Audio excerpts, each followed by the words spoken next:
मैं अभी हमारे जो अगले कड़ी के वक्ता है मैडम डॉक्टर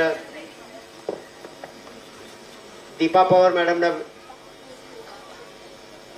नहीं अभी नहीं ये ज़्यादा टाइम तो इनका देना है, ये इनको हर साल सुनते हैं। हाँ, आपको आपको सुनना है। मैं दीपा पवार मैडम को विनती करता हूँ कि kindly address the gathering please. आप जितना का बोलना चाहते हैं उतना बोलिए। ठीक है, बिल्कुल बिल्कुल बिल्कुल बिल्कुल बिल्कुल आई।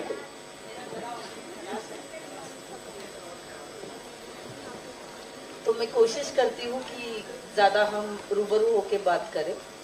सबसे पहले तो ये सारा जो आपका परिवार है, यहाँ पे मुझे बहुत अच्छा लग रहा है। हर जगह पे जाते समय कभी कभी होता है कि एक ऑकवर्डनेस होता है कि कितना एलिट होगा, बड़े हॉल में जाना है, सब कितनी कठिनाई होगी। लेकिन जो भी माइक को जिस तरह से लीड कर रहे हैं, उन्होंने 5 मिनट में ये पूरे माहौल की कठिनाई जो है वो निकाल दी है और काफ़ी उसको आसान कर दिया है। यहाँ पे सबसे ज़्यादा जो है वो बच्चे हैं, बराबर है, समजते है का? हाँ, मी मराठीत बोलू की हिंदीत बोलू? मराठी चालेल? अगदीच मराठी ज्यांना कळत नाही असे कोणी आहे? नाही, चालेल, मग मराठी मलाही सोपी पडेल। तर सगळ्यांना क्रांतिकारी जय भीम। आता एक झालं बघा, हा जय भीम म्हटलं तर आपल्याला वाटतं जय भीम आपण जेवढ्या जोराने म्हणू तेवढा तो बाबासाहेबांपर्यंत पोहोचेल, हे की नाही? पण असं थोडंसं नाहीये। जय भीम आपण जेवढा जगू तेवढा कदाचित त्यांच्या पाऊल वाटांवर पोहोचू शकेल। हा,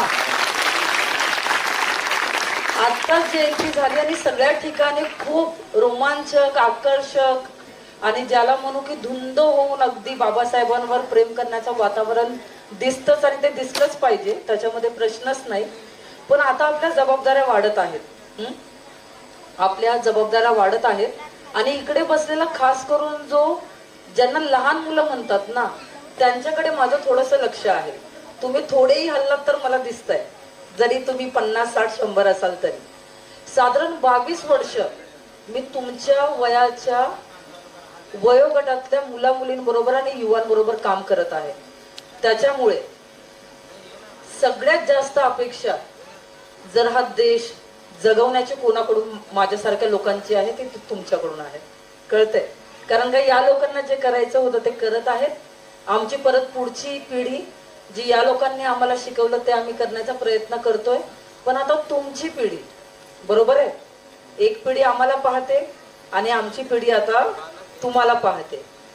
पण या पिढीच्या याच्यामध्ये मी काही गोष्टीने आणि अगदी सरळ साध्या उदाहरणांनी माझं मनोगत व्यक्त करण्याचा प्रयत्न करेल। आता सगळ्यात पहिलं तुम्हाला वाटलं असेल की ताईंनी जय भीम सांगितलं, मग ताई बुद्धिस्ट आहे का, ताई एससी आहे का? बरोबर, तर असं काहीही नाहीये। आमच्या घरामध्ये बाबासाहेब आंबेडकरांचा फोटो वयाच्या 35व्या वर्षापर्यंत आम्ही पाहिलेला नाहीये। डॉक्टर आंबेडकरांची जयंती म्हणजे आमचं काही घेणं देणं नाहीये, असंच वातावरण जे आहे ते मी माझ्या पूर्ण आयुष्यात पाहिलेलं आहे। तर मग मी आता आहे कोण? तुम्ही जर नीट ऐकणार असाल तर मी सांगू शकेन, चालेल? तर तुम्ही जर रस्त्याच्या कडेला बघितलं असेल की तुमच्याच वयोगटातली, जेव्हा तुम्ही इकडे एसी मध्ये बसलाय, मस्तपैकी खुर्चीवर बसलाय, हे आपल्या पूर्वजांचे उपकार। आता हे पूर्वज कोण? महात्मा फुले असतील, डॉक्टर बाबासाहेब आंबेडकर असतील, छत्रपती शिवाजी महाराज असतील, बसवण्णा असतील, संत तुकोबा असतील, सावित्रीबाई फुले असतील, नंगेली असेल, मुक्ता साळवे असेल, आणि मग ही नाळ जी गौतम बुद्धांपर्यंत जाते, हे सगळे जे आपले आजी आजोबा आहेत, ही त्यांची सगळ्यांची पुण्याई आहे की आम्ही एसीत बसण्याच्या योग्यतेचे आहोत, आम्ही खुर्चीवर बसण्याच्या योग्यतेचे आहोत आणि आम्ही डेस्कवर बसण्याच्या योग्यतेचे आहोत, असे मार्ग त्यांनी उपलब्ध केलेत। आता तुम्ही सांगाल जी पिढी आत्ताची आहे ते सांगाल ताई एवढ्यात काय महत्वाचं? सगळं तर आहे, शाळा आहे, आई वडील आहेत, घर आहे। तर कसं होतं, मी जर माझ्याबद्दल तुम्हाला सांगेल की तुम्ही जे युवा आहेत त्याच वेळेला तुम्ही रस्त्यावर असे कधी तुमच्या वयोगटातली मुलं बघितलीत का जे रस्सीवर खेळ दाखवतात? बघितले? कधी अशी मुलं मुली बघितलेली आहे जी माकडाचे खेळ दाखवतात? हा, कधी असा चिंटू पिंटू पोरगा बघितलाय जो चापकाने स्वतःला मारून घेतो? कोतरास म्हणतात त्याला. आपल्याला लय आवडतं की काय कमाल, याने स्वतःला चापकाने मारलं. पण आपल्या डोक्यात येत नाही की मी शाळेत जाते आणि हा स्वतःला चापकाने का मारतोय, है ना? आपल्याला छान वाटतं. जसं माझ्याबद्दल परिचय करत देत असताना आम्ही जे आहे ते लोहाराच्या भट्टीवर काम करायचो. एका हाताने भाता फुकायचो आणि एका हाताने जो आहे तो अभ्यास चालू असायचा. आणि असे आणखीनच समुदाय. आणि मी मुद्दाम त्या समुदायाबद्दल तुम्हाला सांगणार आहे. मेळ्यामध्ये जाता का सगळीजण? फुगे विकणारे लोक असतात. एखादी ताई असते पदर घेऊन 5 रुपयाचा टाटू काढ, 10 रुपयाचा टाटू काढ. इकडे आपण हात पुढे देतो की नाही? हा, देवळात जातो, देवळाच्या बाहेर गाईला चारा घालणारी बाई बसलेली असते, मग आपण 5 रुपये देतो, 10 रुपये देतो. कोण आहेत माणसं? कुठून आलेली आहेत? अजून कुठे आहेत? आणि ते आपल्या बरोबर का नाहीयेत? कळते का? तर या सगळ्या माणसांना सांगतात भटके विमुक्त माणसं. म्हणजे एका ठिकाणावर न राहणारी, एका ठिकाणावरून दुसऱ्या ठिकाणी भटकणारी. हाऊसे म्हणून नाही, हा स्थिती आहे. कळते? आता जर भटकावं लागतंय मग काय करणार? मग बघा किती छोट्या छोट्या गोष्टींमध्ये अंतर येतं. तुम्ही घरी जाणार, तुम्ही नळ खोलणार आणि पाणी पिणार. आमचं तसं सोपं नाहीये. आम्ही विचार करणार की 2 हांडे पाणी आणायचं कुठून. तुम्ही घरी जाणार, खूप गरम होणार, तुम्ही पंख्याचं बटन दाबणार आणि तुम्ही म्हणणार आता थोडं बरं वाटतंय. आमच्या इकडे पंखा लावायला भिंतच नाहीये. कळतंय? तुम्ही जर 1 तास प्रवास करून गेलात तर तुम्ही पहिला जाणार, टॉयलेटचा दरवाजा उघडणार आणि लघवीला जाणार, शौचाला जाणार, पाणी पिणार, लाईट चालू करणार. आमच्या इकडे टॉयलेटच नाहीयेत. कळतंय? आपल्या वयोगटातली मुलं ज्या अंगणवाड्यामध्ये जातात ते भटक्यांच्या पालावर नाहीयेत. पण आता मी फक्त बाबासाहेब आंबेडकरांच्या जयंतीनिमित्त थोडासा त्रास देणारं पेनफुल सांगत नाही. माझा स्वतःचा जन्म जो आहे तो रस्त्याच्या कडेला झालेत. माझे जोडीदार इकडे आहेत गणेश साळुंके, यांचं पाल अजूनही 5 गणी साताऱ्याला आहे. त्यांनी आयुष्य भट्टीवर काम केले. लग्नाच्या अगोदर मी आणि लग्नाच्या नंतर परत आम्ही भट्टीवरच काम केले. मग तुम्हाला हा प्रश्न पडला असेल की ताई तुम्ही इकडे उभ्या कशा? तर बघा, दोन पार्ट आहेत आयुष्याचे आमच्यासारख्या लोकांचे. लक्ष आहे ना सगळ्यांचं? आपण 1 मिनिट घेऊया आणि यांना बसण्यासाठी सांगूया. मी एवढ्या लांब काहीतरी विचार करून येणार. हा, कळतंय का तुम्हाला? एवढा लांब विचार करून येणार म्हणून मी थोडीशी स्ट्रिक्ट आहे की ऐकून थोडस घ्या. हा, आपण 1 मिनिट घेऊया, पटकन बसून घेऊया. ठीक आहे? ठीक आहे. हा, लक्ष असू द्या सगळ्यांचं. हा, मागची जी साथी आहेत त्यांनी थोडस पुढे येऊन बसा. तसेही अंधारात तुम्ही दिसत नाही आता मला. तर ज्या पुढच्या रिकाम्या खुर्च्या आहेत ना ते आपण भरूया. आणि आपण एकत्र आहोत हे याच्यावरूनही कळतं. आपली गर्दी पाहिजे आणि वैचारिक गर्दी पाहिजे. आपली नुसतीच उगाच गर्दी नकोय आपल्याला. हा, ठीक आहे. 1 मिनिट घेऊया याला. चला पटपट, एकदम पटपट. चंचलता थोडीशी ठेवा आणि बसून घ्या पटकन. मी अगदी या कार्यक्रमाचा चार्जेस घेतलाय. Very good, thank you you.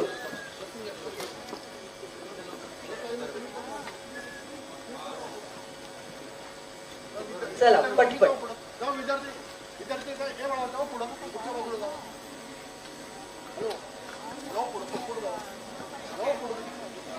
Good. आता कसं बरं वाटतंय ना? एकमेकांना जागा करून द्या. आणि त्याच्यावरून पुढचा चांगला वयोगट इकडे आहे. आणि मला दादांनी जे आहे ते व्हिडिओ पाठवलेले आणि त्या व्हिडिओमध्ये यूथ होते. आणि तो व्हिडिओ बघून मी त्यांना सांगितलं मी येते, कारण का उद्या माझी बँगलोरची फ्लाईट आहे. एका फेलोशिपच्या इंटरव्ह्यू साठी जे आहे ते मला जाणं आहे. आता इकडून जाऊन ते काम आहे. लक्ष आहे ना? तर मी तुम्हाला काही प्रश्न विचारते आणि अगदी संविधानाची नाही विचारणार आहे. पण तरीही की समजा आता माझ्यासारखी मुलगी तुमच्या समोर उभी आहे जी पाल पण तुम्हाला कदाचित कळत नसेल तर मी त्याला थोडस स्पष्ट करते की भिंती नसतात आणि 2 बाजूला प्लास्टिकचं किंवा पत्र्याचं शेड असतं, बरोबर? आणि त्याच्यामध्ये काही माणसं राहत असतात, रस्त्याच्या कडेला राहत असतात. पंखा नावाची सिस्टीम, नळ नावाची सिस्टीम, अशा सिस्टीम्स आमच्याकडे अजूनपर्यंत भारतीय संविधानाची गरिमा न जाणणारी लोक आहेत, त्याच्यामुळे उपलब्ध झालेल्या नाहीयेत. कळतंय? तर अशा अवस्थेमध्ये मी मोठी होते. मी मास्टर्स पर्यंत सरांनीच सांगितलं मी युनिव्हर्सिटी टॉप करते. मी प्रत्येक कोर्स जो केलेला आहे त्याच्यामध्ये मी टॉपच केलेला आहे. जगातले साधारण मी 3-4 खंड फिरते. युरोप असेल, अमेरिका असेल, आफ्रिका असेल. भारतातला असा साधारण कोणतं स्टेट नाहीये जिकडे मी गेलेली नाहीये, जिकडे मी ट्रेनिंगला जात नाही, मांडणीला जात नाही. मग हे घडतं कशामुळे? चांगले ती स्तुती तुम्ही करा, तेवढं मी खांद्यावर घेईल, पण घडतं कशामुळे? का घडलं हे? की एक फुटपाथला पोरगी जन्माला येते, ती तिकडे शिकते. माझं लग्न तसं 17.5 वर्षात झालंय. मला 16 वर्षाची मुलगी आहे. कळतंय? आणि या सगळ्या याच्यामध्ये मला वाटतं शिकायला पाहिजे, मला वाटतं उभं राहायला पाहिजे. 22 वर्ष मी सामाजिक क्षेत्रात काम करते पोटा पाण्याच्या प्रश्नांसाठी. मग का घडतं असं? हा विकास, हे डेव्हलपमेंट कसं होत असेल? का झालं असेल तुम्हाला वाटतं? काय कारण असेल? काय डोक्यात होतं? युवा तुमच्या डोक्यात काय येतं? का झालं असेल? रिश्वत नाही दिली बरं का मी. का झालं असेल? आता कोणी सांगेल मेहनत केली, कोणी सांगितली जिद्द होती, बरोबर आहे. पण मला वाटतं की भारतीय लोकशाही होती. कळतंय? भारतीय संविधान होतं. भारतीय संविधानाचा असा सततचा आधार होता की शाळेत गेलो तर कोणीतरी नजरा वाकड्या नक्की केल्या, पण कोणाची हिंमत नव्हती की तुम्ही इकडे का आलात. कळतंय? कळतंय की तुम्हाला काय बोलते ते? कामाच्या ठिकाणी गेलो, समजत होतो की आपण तिकडे तरी कुठेतरी कमी नाही आहोत, पण या व्यवस्थेने कमी ठरवून दिलेले आहोत, पण कोणाची हिंमत नव्हती की तुम्ही काम कसं करू शकता. पासपोर्ट ऑफिसला गेलो तर रंगाच्या काळेपणामुळे, आणि जसं जातो इमिग्रेशन ऑफिसर आपल्याला बघतोच, पण तो सांगू नाही शकत की तुम्ही पासपोर्ट काढण्याची हिंमत कशी करताय, तुम्ही अमेरिकेला कसं जाताय, तुम्ही आफ्रिकेला कसं जाताय. तर याला 2 गोष्टी खूप महत्वाच्या आहेत. त्या वाटेवर कोणीतरी चाललेलं आहे. युवानो, तुम्हाला खूप मी तळमळीने सांगते, माझी तळमळ तुमच्यापर्यंत पोहोचावी त्याच्यासाठीच मी 4 तासाचा प्रवास करून आलेली आहे. आणि तुमचं लक्ष असणं जे आहे, आणि खास करून युवा मुलांचं लक्ष असणं अपेक्षित आहे, कारण का मुली तसंही लक्ष देतात, कारण त्यांना शिकण्याच्या संधी कमी असतात. मुलांना थोड्या त्या सोप्या पद्धतीने भेटतात तर ते ग्रांटेड घेतात. मी तुम्हाला काही महत्वाची गोष्ट समजावून सांगत आहे की एक काळ असा होता की बाईचा जोडीदार जेव्हा जायचा तेव्हा 100 माणसं ठरवायची की वस्त्र घेऊन तिला टक्कल केलं जाऊ शकतं. आता कोणाची हिंमत आहे? काय करणार आपण? काय करणार? हिंमत तरी आहे का? इम्पॉसिबल. एक काळ असा होता की पाणी सार्वजनिक आहे, पण पिणार कोण हे ठरवणारे वेगळे होते. कळतंय? पाणी सार्वजनिक आहे, पाणी नैसर्गिक आहे, हवा नैसर्गिक आहे, डोंगर नैसर्गिक आहे, पण कोणाच्या खिशात राहणार हे सांगणाऱ्यांनी सांगून ठेवलं. आता जर कोणी नळाचं पाणी बंद केलं तर चालेल का?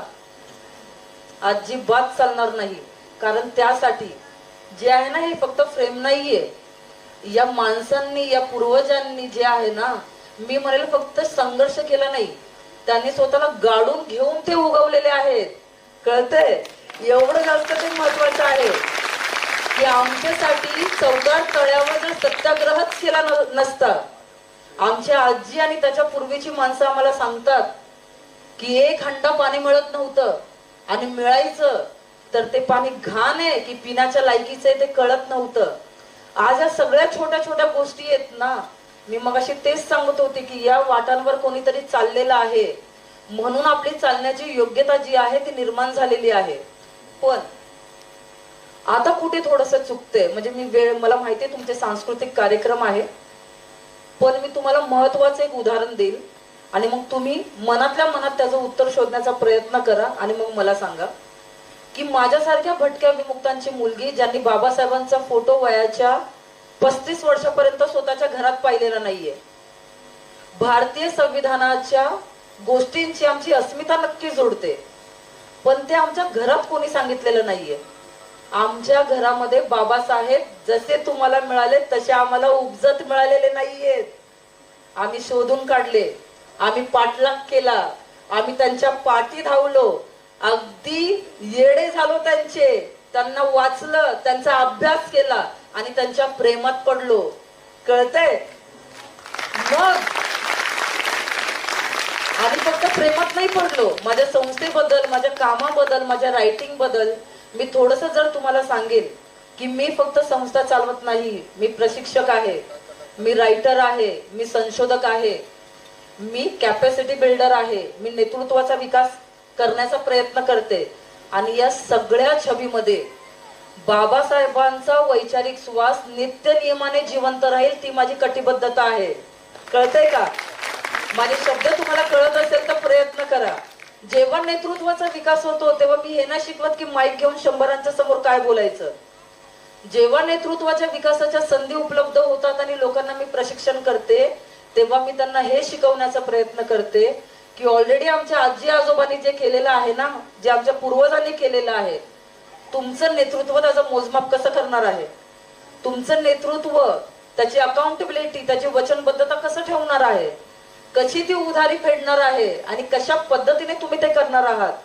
माझं पोलादी बाया जे पुस्तक आहे त्याच्या प्रस्तावनेमध्ये मी लिहिलंय की माझ्या संपूर्ण आयुष्याचं ट्रान्सफॉर्मेशन बाबासाहेबाच्या एका पुस्तकाने झालं की शूद्र पूर्वीचे कोण होते. कळतंय? मला जेव्हा मी माझ्या घरामध्ये अत्यंत आस्तिक मुलगी, बिना चपलेने सिद्धिविनायकाच्या यात्रेला जाणारी मुलगी, 9 रात्र पूर्णपणे मला अभिमान वाटायचा की मी लवंगावर उपवास करणारी पोरगी. कळतंय? पण जेव्हा एका कोइन्सिडन्सने मी स्वतःला, तुम्ही सांगाल की तुम्ही मुंबईच्या आहात ताई, तर तुमच्याकडे काय आहे, तर मी सांगेल आमच्याकडे चैत्यभूमी आहे. ती सगळ्यात महत्वाचा आमचा हृदयाचा जो आहे तो श्वास आहे की आम्ही चैत्यभूमीमध्ये, मी बघते की 6 डिसेंबरला लोक जीवाचं रान करून त्या चैत्यभूमीमध्ये येतात आणि आम्ही त्याला रोज पाहतो. तर ती आमचं मोटिवेशन आहे की आम्ही त्या धर्तीवर राहतो. राजगृह आहे, चैत्यभूमी आहे. आणि 12वीला असताना माझ्या हातामध्ये शूद्र पूर्वीचे कोण होते हे पुस्तक पडलं. साधारण 25 ते 30 रुपये त्याची किंमत होती. मी अभ्यासामध्ये पहिल्यापासून नितांत हुशार आहे आणि हे मी सांगते कारण का आम्ही आमचे कर्तृत्व सांगूच नाही असं आम्हाला शिकवलं गेलंय. तुम्हाला लिहिता येत नाही, तुम्हाला वाचता येत नाही, तुम्ही घाबरता, तुम्ही समोर येत नाही. कळतंय? तर आता आपल्याला सांगायला पाहिजे. माझा असा एक काळ होता तेव्हा जेव्हा मला माझ्या आई वडिलांची लाज वाटायची. मला वाटायचं की आपले आई वडील असे कसे, भट्टीवर नुसता आवाज, नुसती राख, नुसता काळोख. कळतंय? आपली आई आपल्या वर्गातल्या इतर महिलांपेक्षा अशी कशी वेगळी, ब्लाऊज मॅचिंग नाही, साडी मॅचिंग नाही. पण साधारण त्याला मला लागले 20 वर्ष समजायला की हीच खरी माणसं आहेत आणि यांच्याबद्दल बाबासाहेबांनी संरक्षण लिहून ठेवलेलं आहे. कारण का माझी आई श्रम करते, ती आयतं खात नाही. कळतंय का? 4 गोष्टी पुटपुटल्या आणि आयतं खिशात काहीतरी मिळालं तसं माझी आई करत नाही. माझी आई श्रम करते, माझे वडील श्रम करतात. माझे वडील एका हाताने हँडिकॅप होते. तुम्ही इमॅजिन करा की एका हाताने 20 किलोचा घन भट्टीवर मारणं. तर मला सलमान खान पेक्षा माझा बापच हिरो वाटतो आता जर मी विचार केला तर. कळते का? आणि मी या युवकांना का सांगते, कारण का एक फेज युवकांना आपल्याकडे येईल जेव्हा आपल्याला वाटतं की मॉलची लाईफ म्हणजेच महत्वाची लाईफ आहे. आपल्या श्रमजीवी आहोत आपण आईत खाऊ नाही, आपण मेहनत करणारी माणसं आहोत. मग बळीराजाचा इतिहास घ्या. गौतम बुद्धांचे स्वतःचे वडील हे शेतकरी होते. कळते का? शेतीत राबणारे होते. बाबासाहेबांच्या कष्टाला तर मला वाटतं की सगळ्यात जास्त कष्ट करणारी व्यक्ती कोण होती, तर कदाचित परत बाबासाहेबांना एखादा अवॉर्ड तिकडे जो आहे तो मिळून जाईल. आता मी तुम्हाला फक्त एक शेवटचं उदाहरण देते आणि तुम्ही प्रयत्न करा त्या उदाहरणाला समजून घेण्याचा. की ज्या पण लोकांची मी नावं सांगत आहे, डॉक्टर बाबासाहेब आंबेडकर असतील ते तर काळजात जपून ठेवावे, उरात जपून ठेवावे असं व्यक्तिमत्व आहे. आणि नुसतं प्रेम करावं असं व्यक्तिमत्व नाही. त्यांनी जे रस्ते निर्माण केले, काय होणार आहे ना, कारण का आपण फक्त प्रेम करू, रस्त्यावर कोण चालणार. त्यांच्यावर रस्त्यावर असं शक्ती प्रदर्शन झालं पाहिजे की संविधानावर वाकडी नजर असणाऱ्यांना घाम फुटला पाहिजे. कळते का? कळते का? तर मग त्यांच्या रस्त्यावर चालणारं शक्ती प्रदर्शन हे मोठं पाहिजे, ते वैचारिक शक्ती प्रदर्शन पाहिजे. तर ही सगळी जी माणसं आहे त्यांनी अशा वेळेला सगळ्यांनी किल्ले बघितले आहेत का? किल्ला बघितलाय कोणी? कसा असतो बरं तो? भव्य असतो, भक्कम असतो, उंचावर असतो. हा, कोणी असा तोडला तर तुटतो का तो? नाही. आतमध्ये सगळं असतं. पाणी असतं, राशन असतं, लिखाणाचं काम असतं, मनोरंजन असतं, अभ्यास चाललेला असतो, सगळं सुरू असतं किल्ल्यामध्ये. आपल्या पूर्वजांनी जेव्हा त्यांना खडक लागला नव्हता किल्ला बांधण्यासाठी, त्या दलदलीमध्ये किल्ला बांधलाय, स्वतःचा वैचारिक रेबीट टाकत. शिवाजी महाराज असतील, तुकोबा असतील, बाबासाहेब असतील, गाडगे महाराज असतील, पेरियार असतील, या सगळ्या पूर्वजांनी दलदलीमध्ये उभं असताना, जिकडे आपण स्वतः उभं राहू शकत नाही, आपण धसत जातो, अशा दलदलीमध्ये त्यांची वैचारिक क्रांती करून त्यांनी किल्ला उभा केलेला आहे. पण आता आपल्याला युवा म्हणून समजून घ्यावं लागेल की याच किल्ल्यामध्ये आपण सगळे पण आहोत. लक्ष आहे का? शेवटची 5-7 मिनिटं मग मी शांत बसेल, कारण का मी ज्या विचारांना घेऊन आले ते मला पोचून तरी जावे लागतील. त्या किल्ल्यामध्ये आपण सगळे आहोत ना, बरोबर आहे? त्या किल्ल्यामध्ये शाळा आहेत, त्या किल्ल्यामध्ये मैदानं आहेत, बरोबर आहे? पण त्या किल्ल्यामध्ये आपल्या बरोबरच अशी काही माणसं आहेत जी सांगतात की किल्ल्यावर खूप प्रेम आहे, पण ते प्रेम करत नाहीत. तो लोकशाहीचा किल्ला आहे. लोकशाहीची संसाधनं पाहिजे आहेत, मानवी मूल्यांची संसाधनं पाहिजे आहेत, अधिकारांची संसाधनं साधनाने सगळी वरची मलाई पाहिजे आहे, पण ते किल्ल्यांवर प्रेम करत नाही. आणि जर आणखी अतिशयोक्ती नाही होणार सांगितलं तर, ते किल्ल्यावर जे आहे ते वाकडी नजर ठेवून आहे, सुरुंग लावण्याच्या बेतात आहेत. तर युवा म्हणून तुमची काय जबाबदारी असेल? तुम्ही कोणाच्या सोबत उभे असाल? त्या किल्ल्यातून डोकवणाऱ्या सावित्रीबाई फुलेंच्या सोबत उभे असाल, गाडगे महाराजांच्या सोबत उभे असाल, जे किल्ल्यामध्ये झाडू घेता घेता जाती निर्मूलन झालं पाहिजे ते सांगतात, नुसते झाडू घेत नाहीयेत. संत तुकोबा, येस, हा, त्यांना आपण 1 मिनिट देऊया. माझ्याकडे किती मिनिटं आहेत?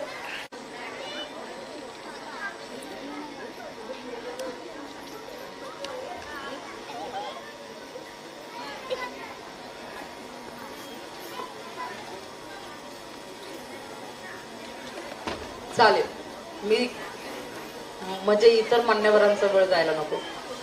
सगळ्या युवकांचं लक्ष आहे इकडे, मी इकडेच बघून बोलते. थोडी मी काय सांगण्याचा प्रयत्न करते ते तुम्ही, एखाद्या डोंगराला जर फोडायचं असेल तर सुरुंग लावला जातो, तसं तर डोंगरावर चढताना पण आपली दमछाक होते. पण माणूस आता एवढा मोठा झालाय की कोणत्या डोंगराला फोडायचं असेल तर त्याला दमछाक करण्याची गरज नाही, तो एक सुरुंग लावून देतो आणि डोंगराला फोडून टाकतो. बाबासाहेबांनी जे भक्कम डोंगर आपल्यासाठी रचलेले आहेत, कळतंय, ज्याच्यावर आपण आपली घरं बांधू शकतो, ज्या किल्ल्यात आपण राहू शकतो, कोणाची हिंमत होणार नाही त्या डोंगरांकडे वाकडी नजर करण्याची. पण अडचणी आहेत 2-3 की हा सुरुंग कसला आहे. इकडे बसलेलं बाबासाहेब आंबेडकरांवर प्रेम करणारी कोण कोण प्रेम करणारी आहेत? जय भीम म्हणणारी सगळीच प्रेम करणारी आहेत ना, असं आपण गृहीत धरू शकतो. आता प्रेम करणारी म्हणजे काय? थोडासा हा कळतंय ते तर आपण थकतच नाही बोलता बोलता, पण म्हणून तो थोडस तुम्हाला हलवायचं असा थोडासा विचार केलाय मी की जय भीम बोललो ज्या क्षणाला, त्या क्षणाला जबाबदारी सुरू झाली. लक्ष आहे का सगळ्यांचं? हा, जय भीम ज्या क्षणाला बोललो त्या क्षणाला जबाबदारी सुरू झाली. कसली जबाबदारी सुरू झाली? त्या पूर्वजांचा वारसा कृतीतून पुढे घेऊन जाण्याची, वैचारिक स्तरावर तो वारसा पुढे घेऊन जाण्याची त्या क्षणाला जबाबदारी सुरू झाली. नाहीतर मग आपण फक्त पोपट बनून राहू. कळतंय की वाटतं बाबासाहेबांची जयंती आहे बोललो आपण, तशातले नाहीये, पण तरी पण थोडासा धोका आहे की आपले वैचारिक रस्ते जे आहेत ते खूप दुभंगले जाऊ शकतात. आपण ज्या वाटेवर चालतोय त्या वाट्या एवढ्या महत्वाच्या नाही याची लोक आपल्या कानामध्ये येऊन सांगतील, क्या मिलता है वहां पे, क्या होता है ये, है ना, क्या दिया है इन सब चीजों ने, हाँ हम जो करेंगे उसके बाद क्या होने वाला है. मला सतत सांगतात लोक या प्रकारच्या गोष्टी की संस्था चालवते तर फक्त संस्थाच चालव, बाबासाहेबांचं का लिहिते तर फक्त लिही, आणखी पब्लिश होतील, बाबासाहेब का. जी थोडीशी वरच्या स्तरातून लोक येतात, तर त्यांना मी सांगते की बाबासाहेब जे आहेत ना, आमच्यासारख्या लोकांचं, मला तर तुमचं खरंच माहिती नाही, पण भटक्या विमुक्तांसारख्या लोकांचं जगण्याचं कारण बाबासाहेब आहेत. तुम्ही विचार करा, आता आमच्या कोणत्याही परिस्थिती आहेत की पाणी नाहीये, लाईट नाहीये, सगळं आहे, आम्ही अडचणीत आहोत, आम्ही मान्य करतो, पण आम्ही किमान कोणत्या तरी तारेच्या पलीकडे जनावरांसारखे कोंबलेले नाही आहोत, जे इंग्रजांच्या काळामध्ये कोंबलेले होतो. नुसते अतिश्रम करणारी लोक होतो. तुम्ही फक्त श्रम करण्यासाठी आणि लोकांना सेवा देण्यासाठी जन्माला आलेला आहात. तुम्ही पायाच्याही कोणत्या तरी खालच्या भागाकडून जन्माला आलेला आहात. या स्टेटमेंटला, या वाक्याला जर आव्हान करायचं असेल तर आम्हाला बाबासाहेबांना सोबत घेऊन जावं लागेल, आणि ते आम्हाला कठीण जातंय. कारण का भटक्या विमुक्तांमध्ये पारधी असतील, बंजारा असतील, याच्यातून आमच्यासारखे नेतृत्व ते जबाबदारी घेत असतील की आमचा मुक्तीचा मार्ग जर तो कोणी ठरवणार आहे तर ती आंबेडकरी चळवळच ठरवणार आहे, तो आंबेडकरी विचारच ठरवणार आहे. शाहू फुले आंबेडकरांच्या विचारधारेतूनच ते जाणार आहे. युवांनो, अर्धा तास झाला तर आपला स्टॅमिना एकदम लॉस होतो की नाही, पण तेच नेटफ्लिक्सवर 3 तासाची वेब सिरीज बघायची असेल तर पूर्ण हॅरी पॉटर बघितल्याशिवाय आपण उठत नाही 12 एपिसोडचं. इकडे मगाशी आपल्या या ताईंनी तुम्हाला प्रश्न विचारलेला, मी मगाशी निरीक्षण करत होती, सगळे युवा आले, त्यांनी लाईन लावली आणि खूप छान तुमचे सांस्कृतिक कार्यक्रम आहे, तुम्ही तुमच्याच गर्दीमध्ये आहात, तुमच्या भावनेमध्ये आहात. पण मी एक कडू ऑब्झर्व केलं, सांगू का? हा, पुस्तकांच्या स्टॉलवर आपण खूप कमी गेलो है ना. 1-2 जण गेली असतील, पण इकडे आपल्याला नाचायचंय, गाणं पण म्हणायचंय, धुमाकूळ घालायचंय, धमाल पण करायची आहे, पण फक्त तेच करायचं नाहीये. कळतंय? ही पुस्तकांची जी पूर्ण दुनिया आहे ना, जी या लोकांनी आपल्यासाठी लिहून ठेवलेली आहे, त्याच्यावर आपल्याला व्हिजिट करावी लागणार आहे. मी माझ्या आणखी 1-2 उदाहरण तुम्हाला देते, लक्ष आहे का?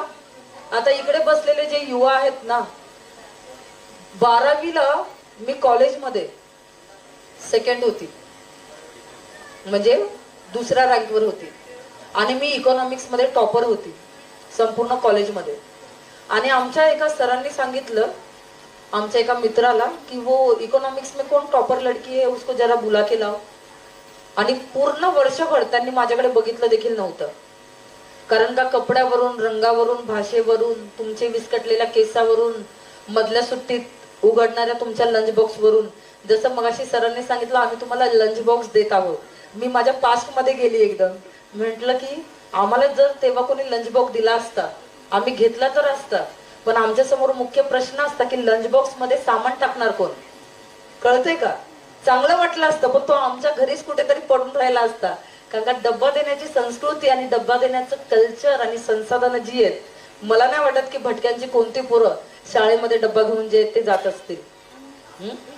आमच्या त्या शिक्षकांनी जे आहे त्यांना मी सांगितलं सर आत येऊ का, तर ते मला खूप जोरात ओरडले, क्या काम है. मग मी सांगितलं सर वो इकॉनॉमिक्स में, ते बोलले आउट. कळतंय का? त्यांना विश्वासच नाही की माझ्यासारखी व्यक्ती इकॉनॉमिक्सला टॉप करू शकते. मी माझ्या उदाहरणावरून तुम्हाला हे सांगण्याचा प्रयत्न करते की आता ही सगळी युवा पिढी शिकत आहे. आपल्या कॅपॅसिटीवर, आपल्या क्षमतांवर वेळोवेळी शंका घेतली जाईल. या अनुभवातून थोड्याफार फरकाने आपण बऱ्यापैकी गेलेलो असणार आहे. आपल्या क्षमतांवर वेळोवेळी जी आहे ती शंका घेतली जाईल. तुम्ही इतरांसारखी भाषा बोलत नाही याच्याबद्दल तुम्हाला कमी लेखलं जाईल. तुम्ही कॉम्पिटिशन मध्ये तुम्हाला धावताच येत नाहीये असंही म्हटलं जाईल. अरे थोडेसे धावलात, खूप दमछाक होते तुमची, ठीक आहे बसा बसा बाजूला बसा, तोपर्यंत आम्ही पळून येतो, असंही म्हटलं जाईल. तुम्ही लोक काय ठरवणार आहात? लक्ष आहे का? मोठी माणसं ऐकतातच आहे, पण युवकांना तुम्ही काय ठरवणार आहात? आपल्याकडे 2 ऑप्शन आहेत. न्यूनगंड पकडून, आम्ही कमीच आहोत असं पकडून आहे तिकडे मान्यता करून घेणं, किंवा आपल्याला समजून घ्याव्या लागतील की आपल्या वाटा थोड्याशा कठीण आहेत. तुम्हाला मी माझा पर्सनल अनुभव सांगते की जेव्हा प्रशांत सरांनी मला कॉल केला आणि माझं असंच होतं, मी लगेच फास्ट मध्ये जाते येते, फास्ट मध्ये जाते येते. आणि त्यांनी सांगितलं की सेंट्रल बँक ऑफ इंडियाच्या सहकार्यांच्या निमित्ताने आम्ही बाबासाहेबांच्या जयंतीला जे आहे ते दरवर्षी साजरी करतो. फोन ठेवल्यावर माझ्या डोक्यामध्ये एक प्रश्न आला की मी अशा समुदायातून येते ज्यांचं बँक अकाउंट नसतं, कळते का? आणि मी आज सेंट्रल बँक ऑफ इंडियाच्या प्लॅटफॉर्मवर तुम्हाला मार्गदर्शन करते. हे फक्त आणि फक्त बाबासाहेबांमुळे शक्य आहे. कोरोना काळामध्ये लोकांना आम्हाला पैसे पाठवायचे होते रिलीफ बॉक्सचे. हा जो माझा लेकरू इकडे बसलेला आहे तो 1.5 महिन्याचा होता. आणि तुम्हाला विश्वास वाटणार नाही की लोकांनी प्रेमाने आम्हाला फंडिंग केलं होतं आणि भटक्या विमुक्तांच्या बँकेचे अकाउंट्स नव्हते. ते सांगत होते ताई कधी गरजच नाही लागली बँक अकाउंट काढण्याची. आज कमवायचं उद्या खायचं, आज कमवायचं उद्या खायचं, अशा पद्धतीच्याच परिस्थिती होत्या. कळतंय? तर विचार करा. लक्ष आहे का? भारतात नावलौकिक करायचंय आपल्याला, इंटरनॅशनली नावलौकिक करायचंय. आणि या सगळ्या सहकार्यांचं मी खूप कौतुक करते. मला वाटतं की हे फक्त बाबासाहेबांनी काय केलं याला आठवण करण्याचे इव्हेंट नसून, कार्यक्रम नसून. मी 5 मिनिटं महत्वाचं सांगते, थोडा त्रास देते. मी परत रिपीट करते की मी बाबासाहेबांची जयंती असो, महात्मा फुल्यांची जयंती असो, बाबासाहेबांना फक्त स्मरण्याची कार्यक्रम नसून बाबासाहेबांनी काय केलं याला स्मरण करून आता आपल्याला काय करायचंय याचा कृती आराखडा ठरवण्याचा तो कार्यक्रम आहे. तर इकडे जी पण छोटी मनं बसलेली आहेत आणि बुद्धीने मोठी मनं बसलेली आहेत त्यांना माझा प्रश्न आहे की बाबासाहेबांना स्मरण केलं, जय भीम पण आपण जोरात बोललो, बाबासाहेबांवर आपलं नितांत प्रेम आहे हे पण आपण दाखवलं. आता येणाऱ्या आयुष्यामध्ये, आपल्या व्यक्तिगत आयुष्यात, आपल्या घरात, आपल्या दारात, बिल्डिंगीत राहत असतो तर आपल्या इमारतीत, झोपडपट्ट्यात राहत असतो तर आपल्या वस्तीत, पालवस्त्यात राहत असतो तर तिकडे काय ऍक्शन्स आहेत, काय करणार आहोत, काय एकतरी गोष्ट डोक्यात येते काय करणार आहोत आपण?